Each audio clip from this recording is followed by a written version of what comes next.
All right. Thank you, everyone, for joining us here today. I see a lot of familiar faces, a lot of familiar names, and I will continue admitting people as time goes on. So, for everyone who is familiar with our organization, welcome. This is basically the UNA Brooklyn Young Professionals. We are hosting a live Q&A with director Ashley Maria. She recently directed and produced Pioneers in Skirts, which is a documentary that addresses gender bias and gender equality. And I am so excited to hear all about it. We're going to do a trailer screening, and just there's going to be such an interactive, lively discussion to follow. So without further ado, I'd like to just take a moment to introduce the United Nations Association, which basically supports the mission of the United Nations through the local work that we do. So the United Nations Association, our mission is start local, go global. And we try and incorporate development work of the Sustainable Development Goals within our local communities, because the UN does things on the international level. We bring things a bit closer to home. So for those of you who didn't know, those of you who are interested, feel free to email me. Our email is unabrooklynyp@gmail.com, and I will be happy to talk more with you. I am the president, Caroline Rakus-Wojciechowski. And with that, I will read a brief biography about our lovely speaker. So Ashley Maria is, as my Eventbrite gets loaded, is a wonderful human being. She and I actually know each other through the National Federation of Business and Professional Women's Clubs. She is a filmmaker known for her work as a writer and director and location sound mixer for feature and short films, new media, and television commercials. She has also won the prestigious Directors Guild of America Award, so you'll have to tell us more about what that is for those of us who didn't major in film. And she has also been recognized as the DGA Women's Steering Committee as representing the future of women in film. And when not on set, Ashley is a directing instructor at UCLA's Film School and a sound instructor at the American Film Institute's Young Women in Film program. So she is an educator as well as just an amazingly talented young woman. So I'm going to admit one more person, and Ashley, I'll turn it over to you. All right. Hi, everyone. Thanks for being here. I'm excited to share Pioneers in Skirts trailer with you, and then talk about a lot of the lessons we learned and where we can go from here. Real fast, the DGA is the Directors Guild of America. It's the union for all directors. So it's basically, it's kind of a big deal. And that's why it's in my bio. Okay. I'm going to do a share screen. Let's make sure everything looks good.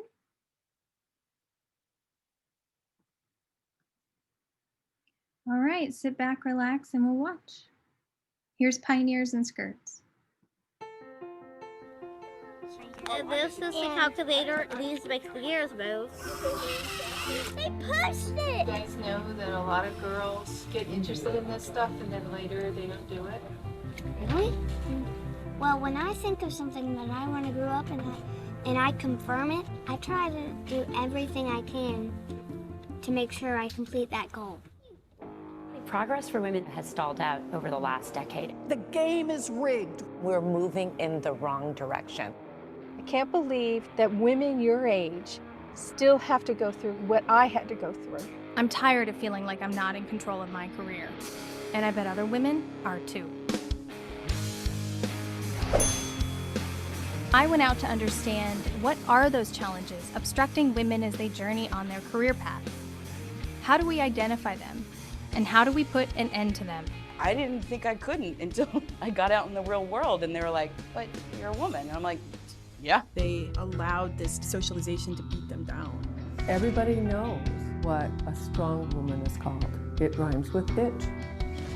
Why aren't we looking at the man and holding him to the same high standard we're holding women to? I mean, they don't like it when they look around and all they see are other men. I think it makes them feel like jerks, right? And they're not jerks.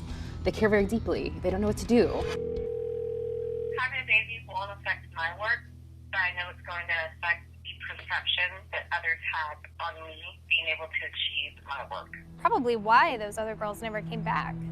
They probably had this frustrating experience and said, you know what, I don't want to work for that company anymore. Women are conditioned to think, yeah, you can do anything you want, but don't forget about this and this, be likable, look good, don't forget to aspire to have a family and all this kind of stuff. So basically pull the ambition back a little bit. Girls have such a harder chance in the world of becoming great. The white-haired men that are still out there in the engineering firms are going to give her a hard time because they're scared of her. You expect in your mind to be able to do a job and just be you, and then you are confronted with the reality that other people don't view it that way. We're not going to negotiate our way out of the situation. We're not going to negotiate our way to gender equity in the workplace. There is bias in the culture. It's not you. I mean, we have to change the system. We have to change the organizations. No one single thing will dissuade a woman or a younger woman from pursuing a career, but you have to think over time, all these seemingly small disadvantages accumulate. Let's not fool ourselves. There's absolutely tons of work to do still in terms of gaining equity in the workplace. There are some things that simply have to be overcome. I'm going to put myself out there. If I get out, I get out, but I'm here to be a part of it. I'm here to have a voice. We all have a role to play in the solution. We can be the pioneers of change. Oh my gosh, I have goosebumps. So that's pioneers. I'm going to put in the chat our website. So if you wanted to learn any more. It is also available on Vimeo right now if you wanted to watch it. But I'm here really to just kind of tell you, why this became my odyssey, why this film, why I had to do it, which is probably what a lot of you are experiencing. If you're part of this organization, this is something really important to you. Yeah, was there a particular question you wanted to start with or? I had questions for you, and now I would either like everyone in the chat to do a virtual raise of hands or just raise your own hand if you are on video. Who can relate to some of the things that trailer just covered? Some of that discrimination. Let me look at the chat. Yep, definitely.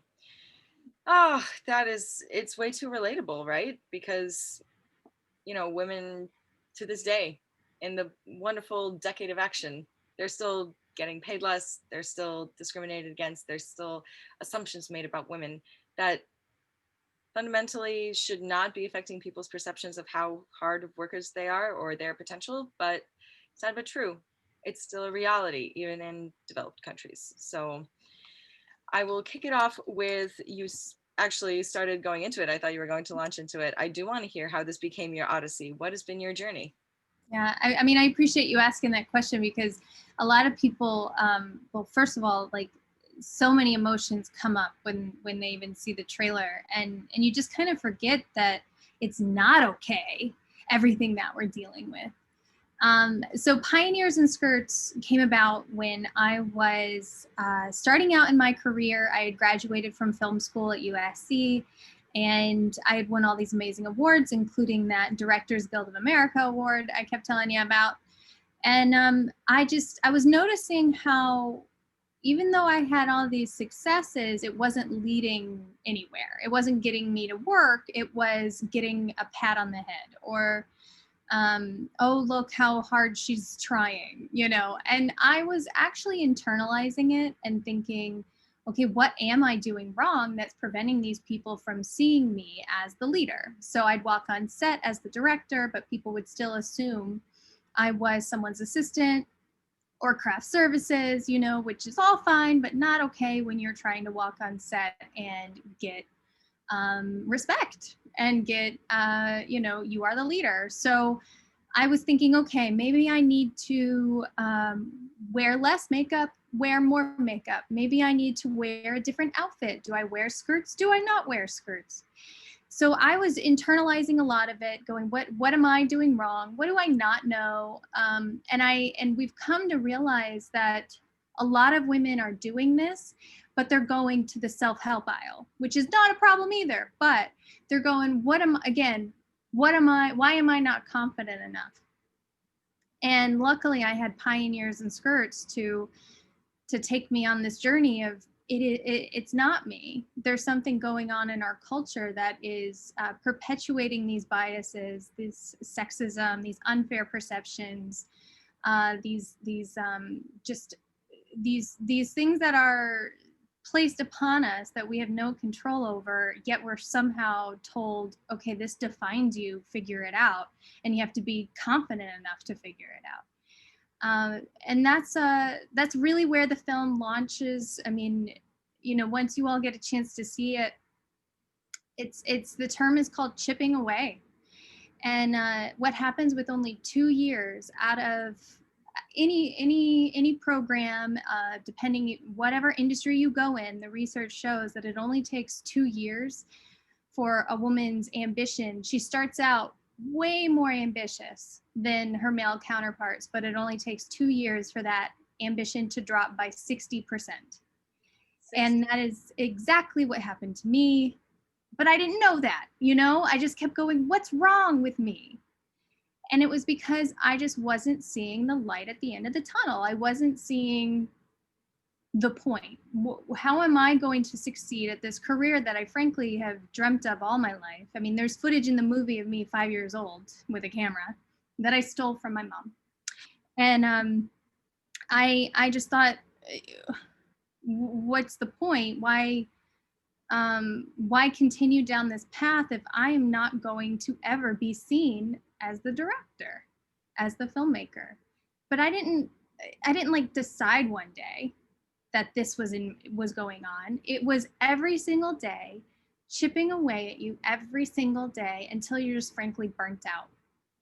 So that's all the bummer stuff, okay? The good news is Pioneers in Skirts, this odyssey, like I joke, I mean, it really was. It was something I had to do in order to find that passion again, that excitement again, and really that hope that we can change this. It starts with on the individual level, and then we have to start changing the system. And that is exactly what we've been doing with the UN. And the film is screening at a lot of UN events as well, because I'm sure you all know this year was supposed to be the year of the woman. And that got taken away from us, and it might even be worse now. And so this topic is way more relevant and dire. So we use the film to talk to people and like get them discussing this through empathy. That's a long way of saying that's why we decided to make the film. You know, it's interesting that you say it got taken away from us. It might make things worse. I'm actually more optimistic than ever because COVID and, you know, us being in a pandemic together has exposed a lot of the gender-based issues, the gender-specific issues, and where we are falling short in these systems. Speaking more to an international level, small business owners, young professional women who are in developing countries. In Africa, for example, they're getting looted. They're not getting any government support, especially because they're women. First off, they were pariahs for even wanting to do this in the first place instead of just strictly raising a family. And now they're not getting the government support they need. They weren't to begin with. And now when they could be contributing to both the human capital and the economic capital, they're not getting the resources they need. And truly, like, everyone's talking about it. The UN is talking about it. I know a lot of people here were younger delegates.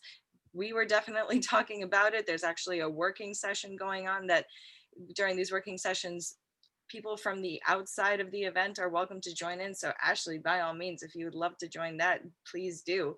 But going back for a second, knowing what you wanted to do since you were a 5-year-old and saying that you were holding a camera, you know, I didn't watch Beyond Borders when I was 5 years old because that kind of would have been bad, like the Titanic scene. But when I saw Beyond Borders for the first time, maybe in middle school, I I knew there was something I wanted to do with children. So I don't know, my whole journey went from pediatric neurosurgery to now really wanting to invest in the potential of youth through SDG 4, which is quality education, and decent work and economic growth, SDG 8. So when you know your passions and society over time, especially as a woman, tries to bring you down, or, you know, extending from women also just to children, they try to bring you down, and these societal expectations and existing societal norms, we have a chance now during COVID to shift that mindset, to shift that framework, and to really use this time where everyone's starting fresh on an equal playing field. But enough from me. I want to hear, that must have been especially hard in the film industry, because when you think of film and you think of Hollywood, you think of these, you know, the OGs, the old geezers who, you know, rocked Hollywood, and a lot of them are male. A lot of directors, producers are males. So how did you navigate that? In the first place, right? Well, I think what a lot of us do, we go in and we're like, okay, we understand that there's, you know, so few percentage of women actually directing these films, but that's not going to be me. You know, there's so few this, or there's so few that, and then there's also this negative assumption that women are either indecisive or aggressive as a director. You can't be anything else but indecisive or aggressive. And then I'd go, oh, that's not me, you know, and that's all good, because that's how we should be, right? Point is, I know it's not me. They don't know it's not me. And I frankly, I had a lot of backlash when I was starting out, because people, they later would tell me, I'm just not used to having a woman in charge. It's just frankly it. Yeah. And so the way I maneuvered around it was honestly by making Pioneers in Skirts.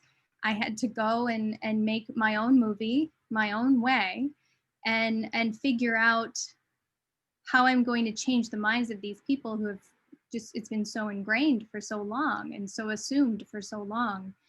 And the data really helps too, because whenever we have these bias issues, the intersectionality of it as well, like you were saying, when it comes to what we're experiencing in COVID, you know, we've been talking about this for years, but it took people actually seeing it and seeing the results of women having to suddenly take on all of this unpaid care work, all of this caregiving, for people to go, oh, there is a problem, isn't there? And you're like, yeah. Like, I'm so tired. But yeah, so it wasn't until the industry started to see, oh, okay, of the last 10 years of studio films, only 4% were directed by women, even a fraction of that women of color. So when you think of media and how it influences our daily lives, 96% of it is through the eyes of men. And that's kind of teaching us, I mean, you watch these movies, you know, and you think, oh, that's me up on that screen. Or, I mean, if you guys go back and you watch the movies from 2000 to 2010, you are going to be very, very frustrated with where those stereotypes are. As a movie buff, definitely. I have gone back to watch some of those movies and I went, huh. Yeah. No. But a point that you brought up, healthcare and women taking on more roles. In the COVID response and recovery response, women were the predominant portion of the healthcare workforce, and therefore they were more at risk because they were exposed more frequently. Their families were more at risk because they were doing this work. And the appreciation and support from the government, again, just was not there. And I think moving forward, like, healthcare and public services should be a universal right, period, but especially for women, because they truly do contribute so much. And again, like, for me, I use development work as my medium, but film film is your medium. How did you realize this? How did you realize this was your creative form of expression? Because a lot of us in Younga have been focusing on creative activism. So tell me a little bit more about that. Well, it really started because I was always volunteering to make the video for class. You know, people would say, oh, or the teachers, you know, you can do an essay or you can do a movie or a video. I was like, oh, done, you know, I'll do the video. And then I really fought it for as much as I could. And then when I was in undergrad at UNC Chapel Hill in North Carolina, I was trying to major in anything else. I was trying to figure out anything else besides filmmaking, because every single person told me there's not really a career in it. You know, it's tougher to survive as a filmmaker, frankly. And I was trying any other way, any other avenue, and I couldn't. Still, I just was always volunteering for the videos. That being said, I didn't go down the path of being a filmmaker for advocacy.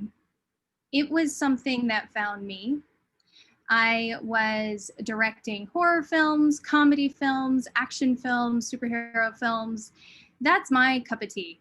But the moment I realized I wasn't being seen as the director I am, and just as a hyphenated, you know, woman director, I had to figure out what to do about it. And, you know, if a filmmaker needs to find a solution for something, she's going to grab her camera. And there it goes. See, that's just wonderful to me, because creative activism, what you did with filmmaking, you used it to educate people, especially with this documentary. Your personal story, your experience with being a very accomplished female director, and you still weren't getting the recognition. And in fact, we're still being considered the stereotypical secretary or the, you know, the coffee girl. I don't know.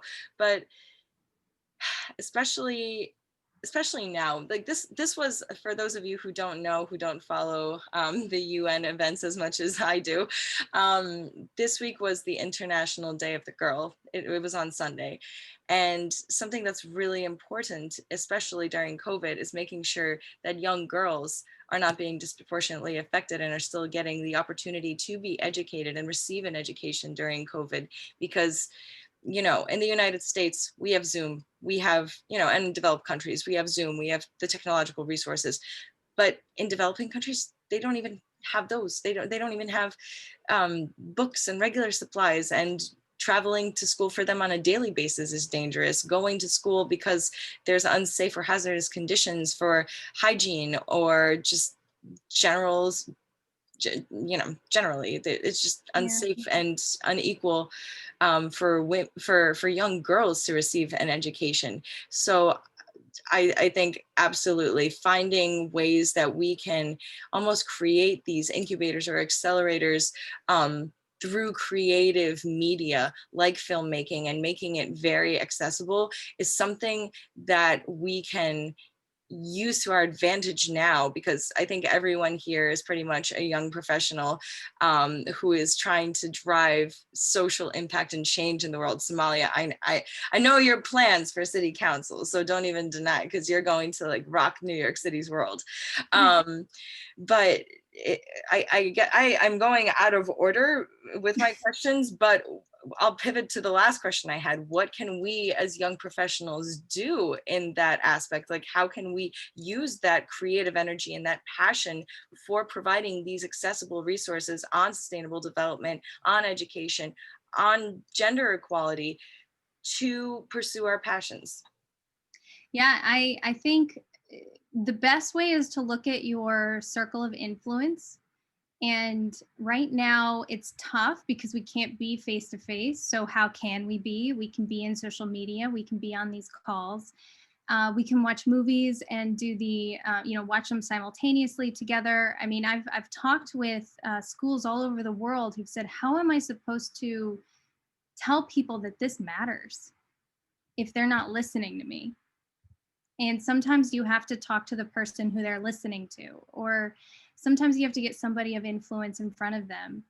That's why celebrities are a part of it so much, because people listen to them. And I know that can be tough sometimes, but for the most part, you know, you have to look at who's listening, who's looking up to you, and there's always someone looking up to you. And lead by example. So one big thing that I share with people is that when something happens and it's not okay, or even if it's just like someone says, you know, the directors is he versus she, you know, you have to call it out when it happens. You have to address it the moment it happens, just so people know it's not okay. And you can use humor, you know, you can use whatever makes sense. I was on a call and I did that and I said, or she, you know, and then everybody started laughing and it was fine. But that was my version of calling out a bias when it was happening. The other thing is you can't laugh stuff off. So if something is said, or if somebody makes a joke at another person's expense, which unfortunately we're seeing a lot right now in our culture, you can't laugh it off. When you laugh it off, that means it's okay. Or you're obviously probably uncomfortable, but you know, you have to lead by example and realize that your circle of influence is where you're going to start, and it's just going to get bigger and bigger from there. Oh, you're muted. Come back. I'm back. Thank you. I think when we spoke on Monday, preparing for this call, we talked about something that really struck me, making the unconscious conscious. And that was a phrase of yours. So I would like you to go a little bit deeper into that. Sure. I think the way you can call out biases is when you start to recognize when they're happening.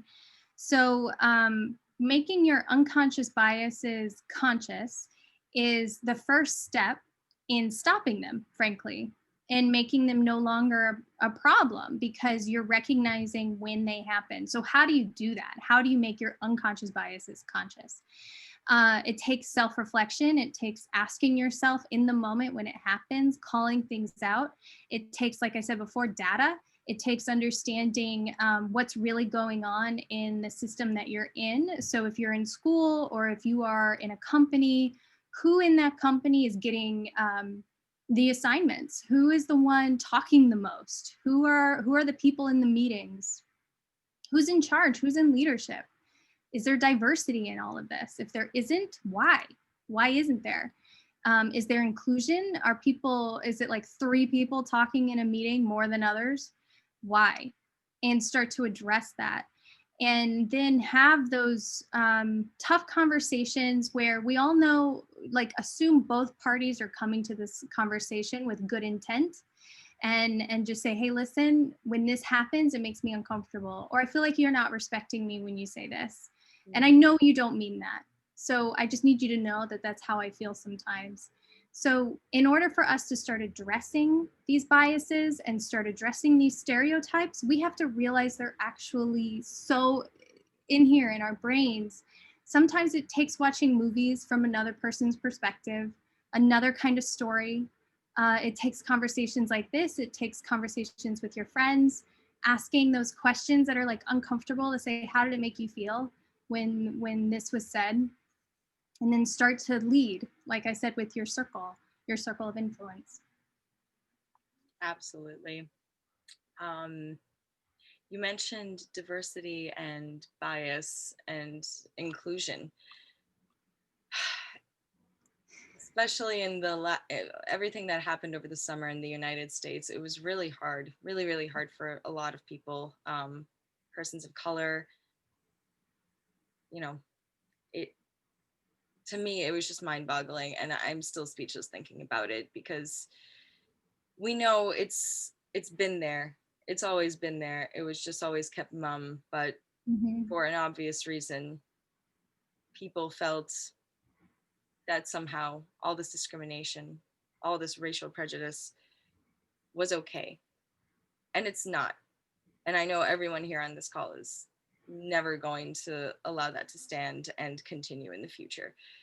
But especially for Black trans women, Black women in the workplace, what can we do to reduce those racial barriers? Because that is you know, I work with this Brooklyn Young Professionals group. I work with young Black women who are some of the most talented, some of the most driven, and some of the most hardworking women I've ever met in my life. And that goes across the board for a lot of persons of color, a lot of migrants that I know as well.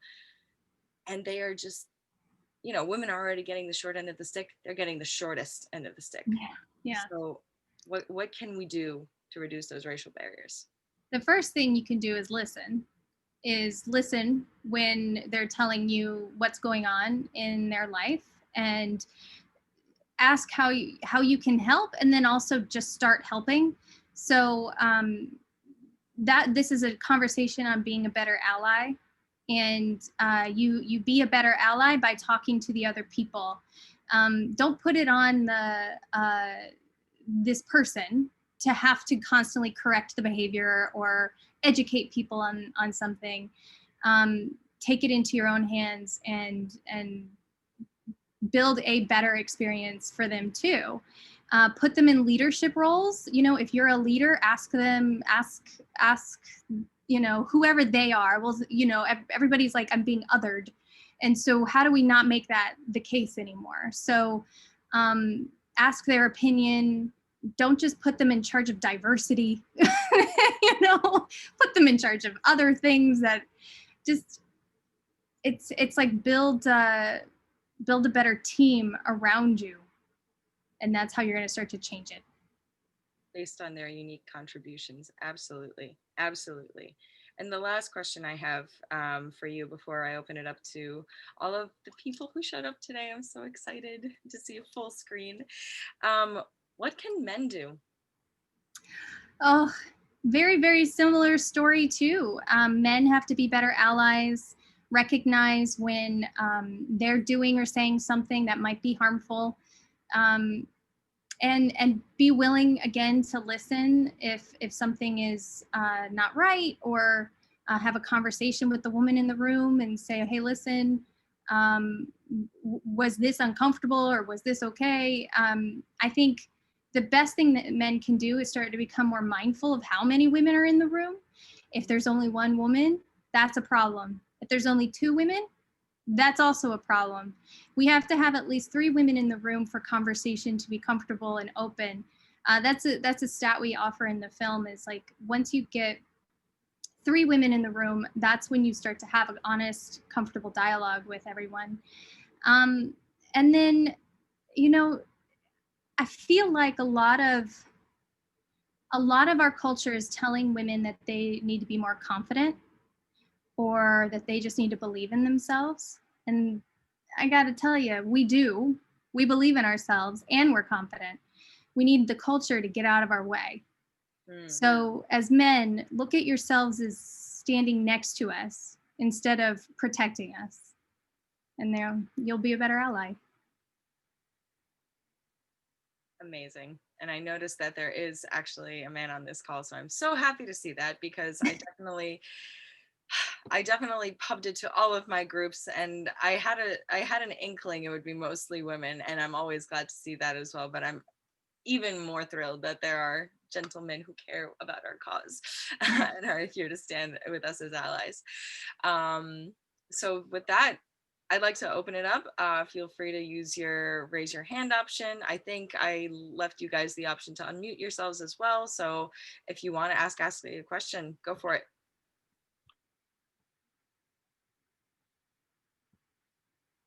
I will also copy and paste our links again for the newbies.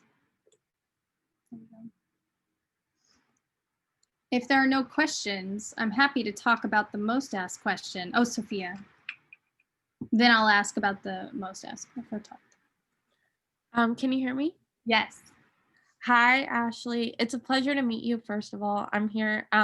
Caroline gave me the link and I was like, I have to join in on this. It was a pleasure to hear you speak about being in a male-dominated field. And I think this was like very inspiring for me, because I'm a college student right now. I'm a business student in a predominantly male-dominated school, like I mean business school, I guess you could say. And I'm interested in pursuing the foreign service, which is a predominantly pale male in Yale field. I haven't heard that. I'm writing that down. Got it. Yale and Yale. Got it. Like it. Yeah.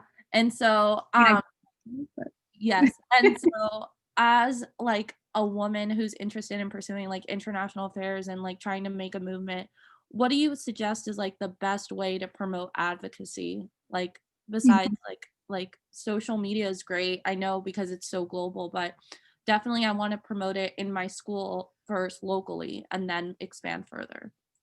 So there's a few ways to look at it. One is, how do you protect yourself mentally while you're probably going to be fighting this battle? It's helpful to have communities, especially like this, or all women, or whatever, just people who are kind of going through something similar, so that you can say, hey, how did you handle that? How did you deal with that? You know, the you are not alone aspect of all of this is really, really important. So if you can find a community, and then to promote, I mean, I don't know. I guess I just think more about how you're going to make sure they listen. And, you know, I've been on set, and I've unfortunately had situations where people would talk over me or just not listen, and my opinion doesn't matter. And I've had to find, like I was saying earlier, allies in the room and say, listen, this person's just not hearing me. I need you to give me some of this clout. And it's very frustrating. It's very frustrating to say, hey, I need you to tell them to listen to me. But sometimes you have to find that ally. And then the other thing too is, you know, I've had times where they say, oh, you're a woman director, that's so sweet, you know, and when people are condescending, but like I said, you don't laugh. You just say, oh yeah, I'm a unicorn.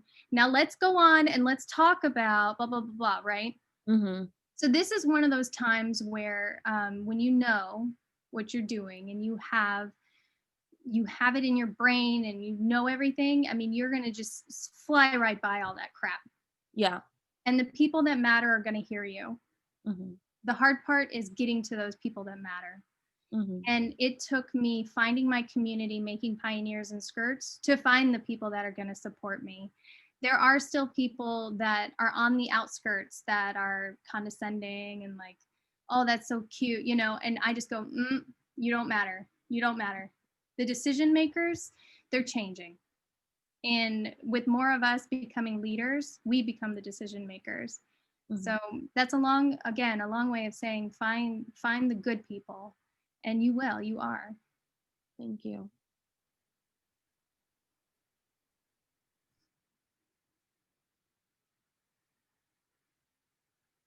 It looks like there's a question. Oh, Caroline, you're muted again.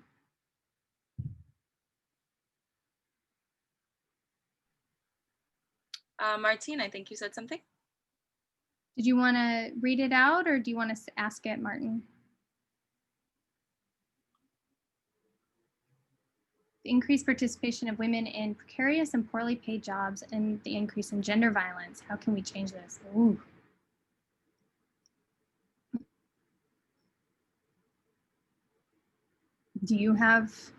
Is there something that the UN recommends? Paid jobs. I think the onus is on civil society members to both integrate women and the private sector, to integrate women in the workplace and also allow them the socio-entrepreneurial skill sets to develop their own businesses, to develop their own channels of creativity and development, basically. So it took me a while, and debating if I want to stop recording for this, but okay, full disclosure. I'm going the entrepreneurial route now because I realized I love the UN and I love the missions and the goals that it stands for. But a lot of the UN is paperwork and meetings. And my favorite person and best mentor in the world that I could have ever asked for, Sherman Moy, who is my Krav Maga personal trainer. He told me a few months back, I was just saying actually before this meeting, that meetings make more meetings, make more meetings. And at the time I dismissed it. I was like, yeah, but it's the UN.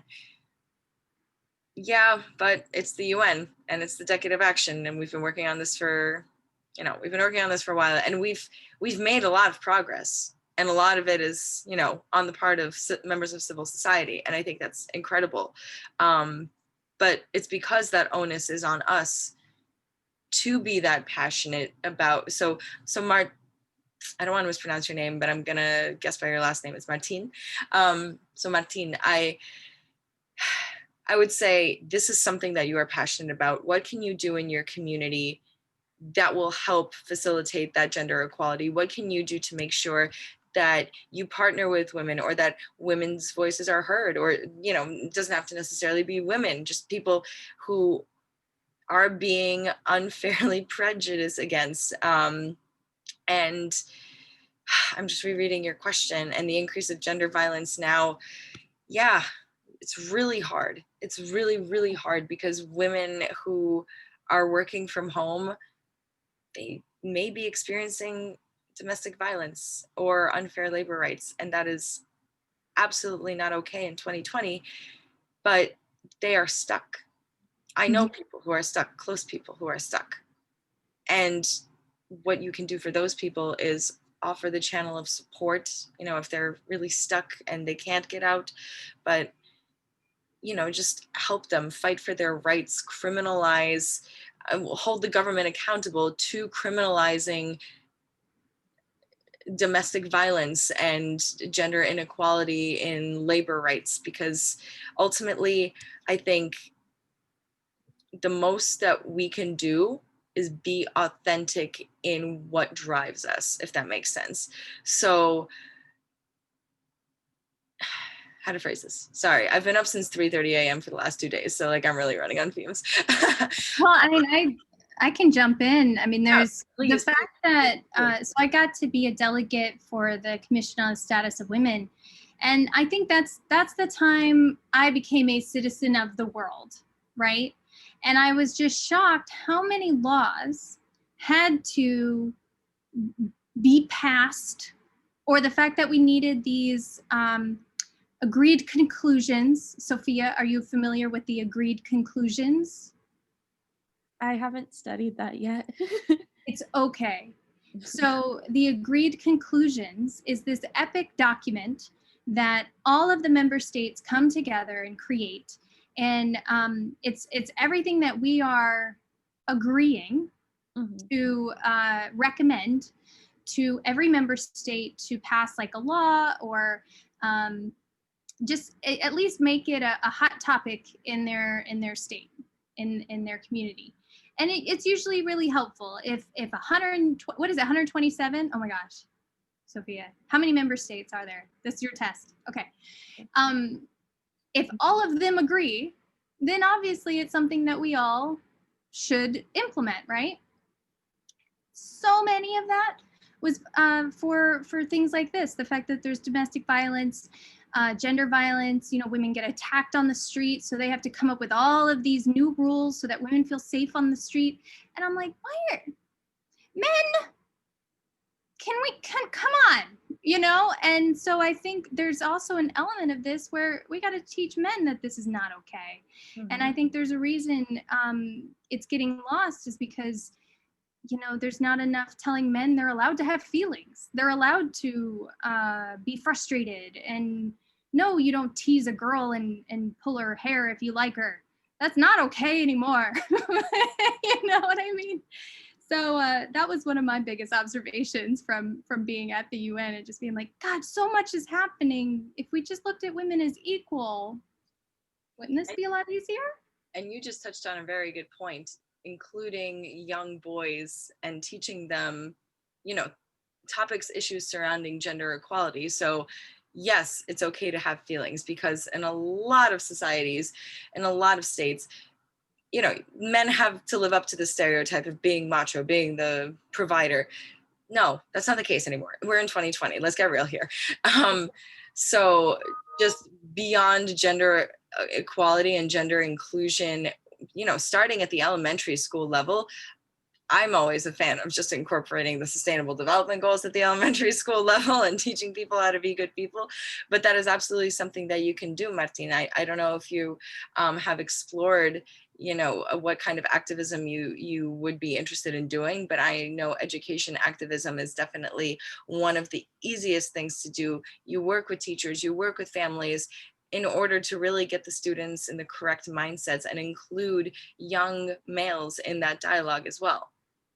I hope that answers your question between the two of us. I think it does. You tell us. Who else would like to ask a question?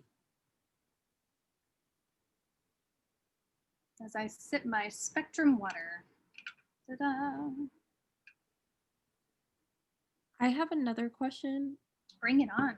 Yeah. So I've been told like that I'm too confident and too ambitious for guys. Yeah. And yeah, and it kind of hurts me inside because definitely I'm just like I just have my eyes on the prize and like that's just the way I am.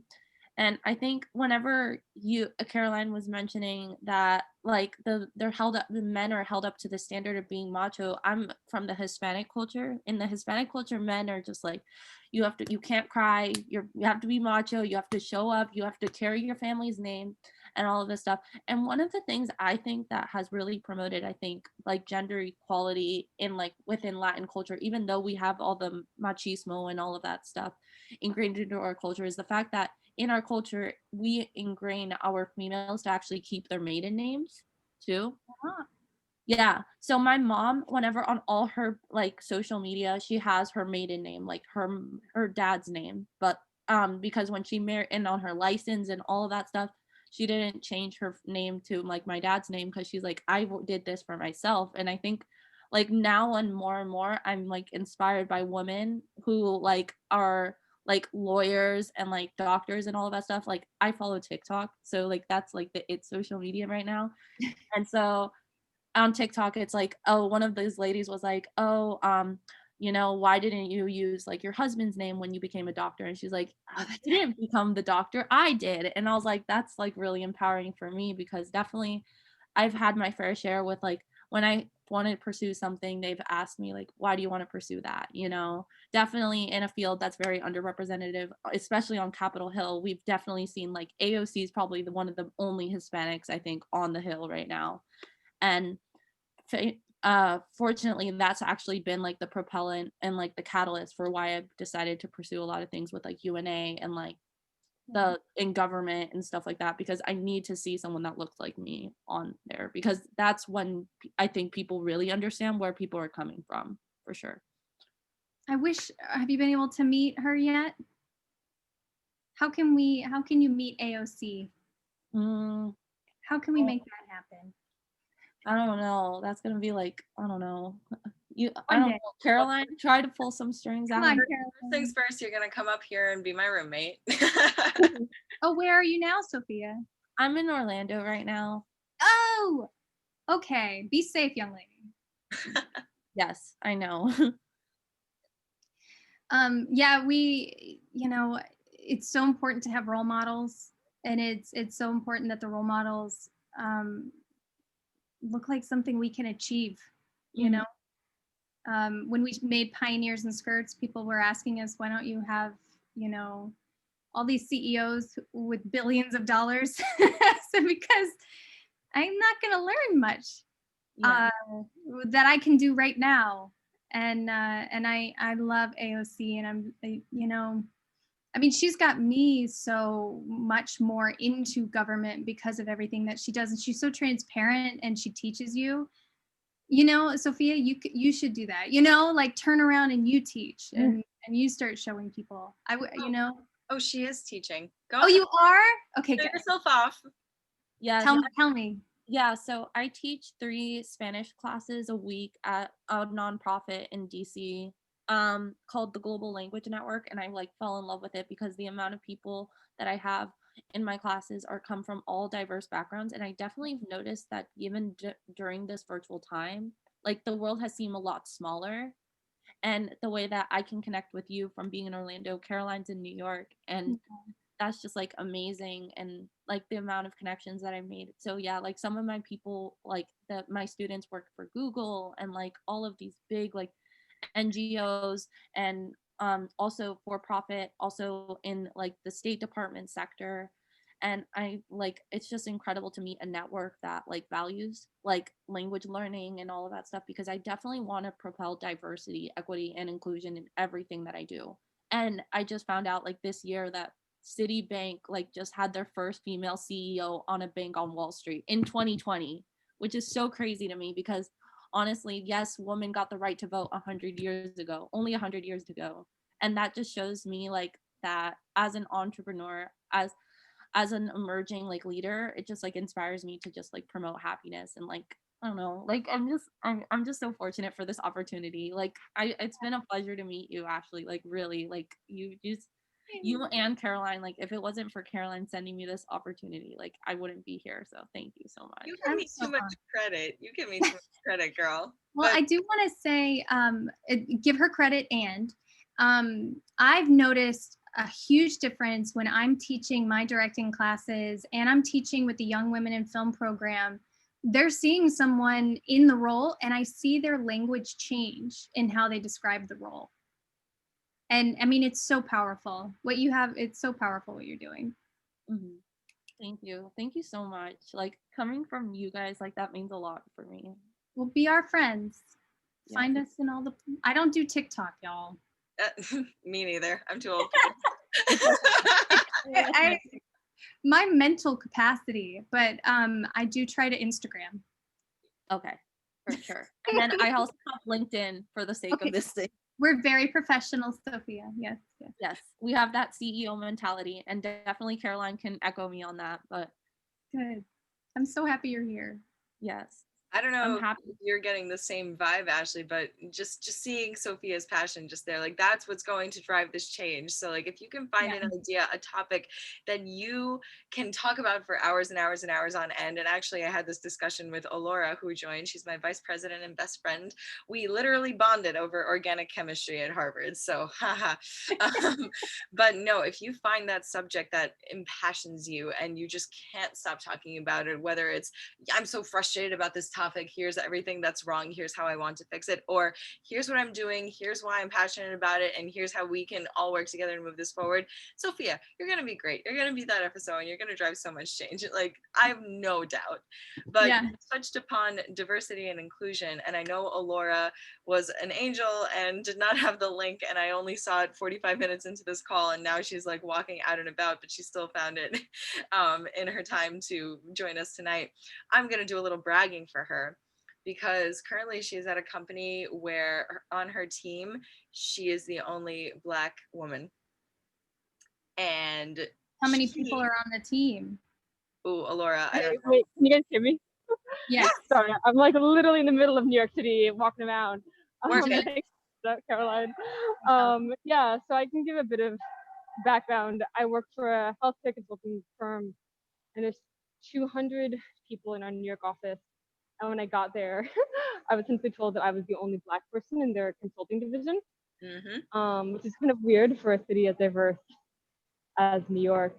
So kind of in that whole spirit of inclusion and diversity, a few months into my tenure, I ended up kind of spearheading a few conversations about race and systemic racism in the office, and have since been working on a global team to write our allyship charter to help inclusion and diversity across the organization. And I don't know, it really showed how much just like kind of talking about things and not worrying about titles or experience, just talking about the things that matter to you, like that is really what can spark a lot of change.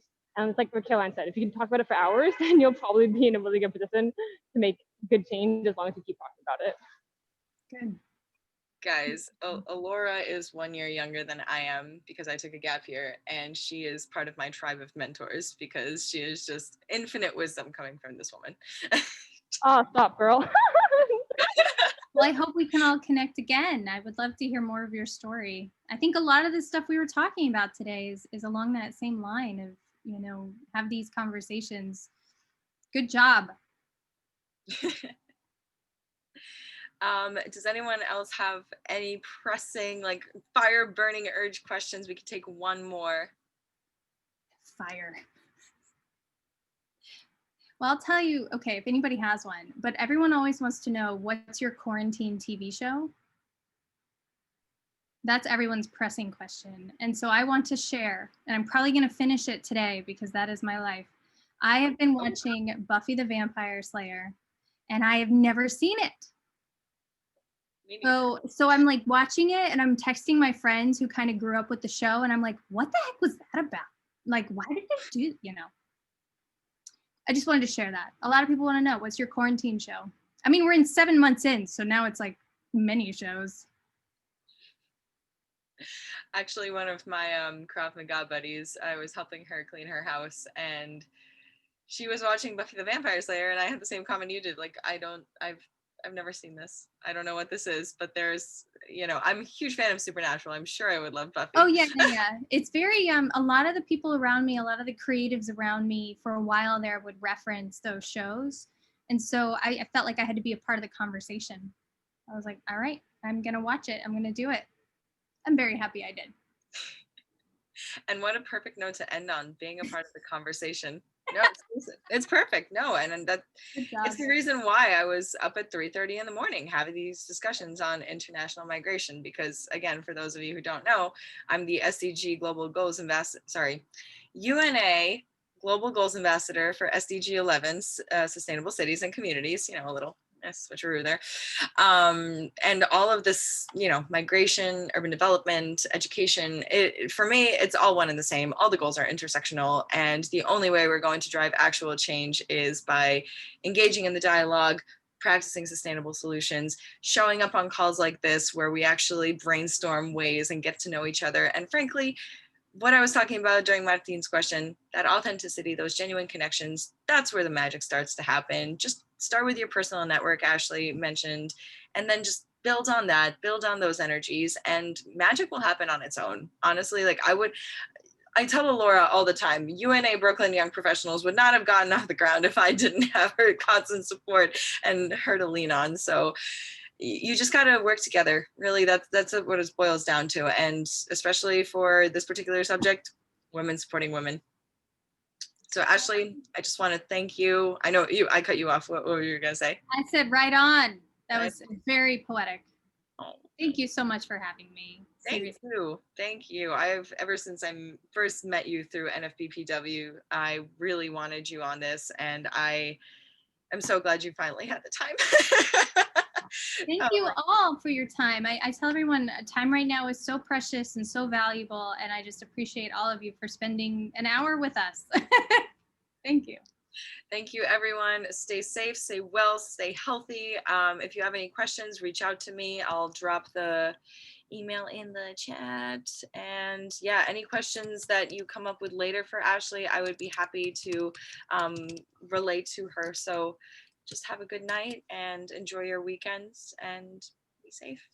Take care, everyone. Oh, and we will be sharing this video on YouTube. Bye. Bye.